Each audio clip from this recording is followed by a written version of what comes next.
Breaking, a glacial lake burst in India's northeastern Himalayan region. The icy floodwaters have killed 47 people and left over 150 missing. A hydroelectric dam in the Sikkim state failed to hold the overflowing lake, resulting in devastating floodwaters which swept through towns in the valley below. The exact cause of the flood is still under investigation, but experts are pointing to intense rain and a recent earthquake in nearby Nepal. In a twist to this disaster, environmental activists and authorities are locked in a power struggle. Local activists have long held that dams in the Himalayas are a ticking time bomb, but authorities remain determined to advance their green energy agenda. The design and location of the Teesta 3 Dam, which was swept away in the recent flood and is the largest in Sikkim, have been a point of contention since its inception.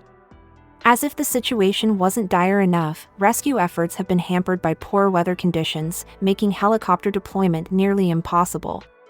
Approximately 4,000 tourists are stranded due to roads being washed away, and nearly 3,900 people have sought refuge in 26 relief camps established by the state.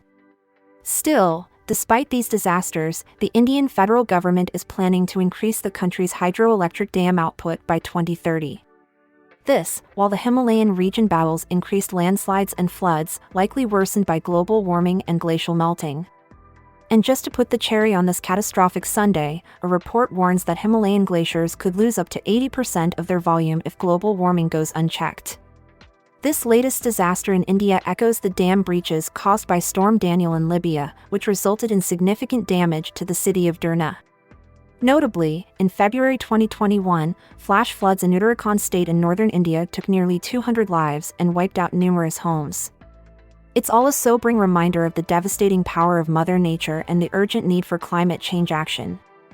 Hello everyone, this is your host, Emily Norma, coming to you from the bustling city of New York. And joining us from San Francisco, California, is our sharp and insightful commentator, David. Together, we bring you the most pressing news from around the globe on the hot topic every single day. Don't forget to subscribe to our channel, enable notifications, and share your thoughts in the comments. Your engagement is what keeps this show going. And hey, why not share this with your family and friends too? Let's cultivate a society that is informed and engaged. Absolutely, Emily. And folks, today's headlines are quite the shocker. You won't believe what we're about to uncover. So, grab your coffee, sit back and tune in. That's right, David. These stories aren't just far-off news, they affect all of us, no matter where we are. From the environment we share to the global economy we participate in, everything is intertwined.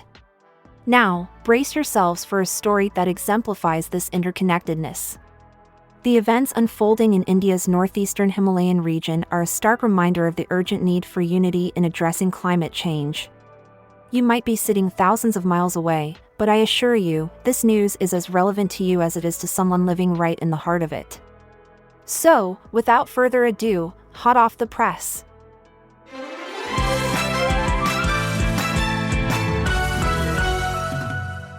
With this glacial lake burst and resultant flood, we're seeing a harsh reality unfold in India's northeastern Himalayan region. Rescuers are digging through slushy debris and ice-cold water, hoping against all odds to find survivors. 6 more bodies were found early Saturday, raising the death toll to 47. The flood began unexpectedly, shortly after midnight Wednesday, when the waters of a glacial lake overflowed, causing the biggest hydroelectric dam in Sikkim state to crack open. The consequences were immediate and catastrophic. The icy waters flooded towns in the valley below, killing scores of people and even carrying some bodies kilometers away downstream to the neighboring state of West Bengal and as far as Bangladesh. Nearly 4,000 tourists are stranded in 2 locations, Lakhang and Lakan, in the northern part of the state. The floods have washed away roads, and bad weather is severely limiting rescue efforts, making it impossible to deploy helicopters to assist those stuck in these vulnerable areas. Flash floods and landslides in August in nearby Himachal Pradesh state claimed the lives of almost 50 people.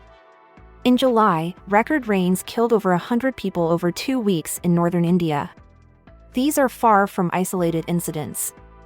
They are part of a distressing pattern in a year of unusually heavy monsoon rains. The cause of the flood is still under investigation, but intense rain and a 6.2 magnitude earthquake in nearby Nepal are considered potential triggers.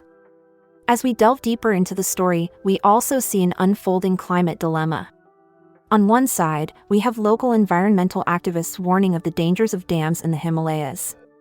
On the other, authorities are pushing forward with a national green energy agenda.